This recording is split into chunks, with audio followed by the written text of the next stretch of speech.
कुटुंब वत्सल दादा. फक्त पवार कुटुंब नाही तर संपूर्ण महाराष्ट्र माझं कुटुंब आहे असं दादा समजवायचे आणि त्याचप्रमाणे ते संपूर्ण महाराष्ट्राची कुटुंबाप्रमाणे काळजी सुद्धा घ्यायचे.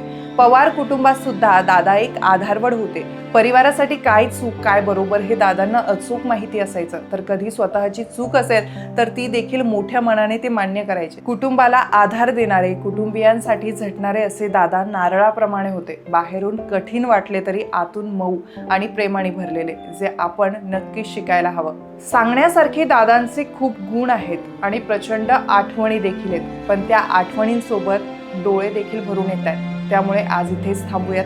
महाराष्ट्राने आज काम करणारा, आपला हक्काचा माणूस गमावलाय. महाराष्ट्राने आज त्यांचा दादा गमावलाय. ही पोकळी नक्कीच भरून निघण्यासारखी नाहीये. दादा आता परत येणार नाहीयेत, पण त्यांच्या आठवणी, त्यांचा विचार, त्यांनी घालून दिलेल्या कामाचा आदर्श चिरकाल आपल्या सोबत टिकेल. आणि दादांना अभिप्रेत असलेला महाराष्ट्र बनवण्यासाठी त्यांनी घालून दिलेला विचार आपण चिरकाल आपल्या सोबत ठेवू, हीच त्यांच्यासाठी सर्वोत्तम श्रद्धांजली ठरेल. आपल्या देवगिरीकडून दादांना अखेरचा सलाम.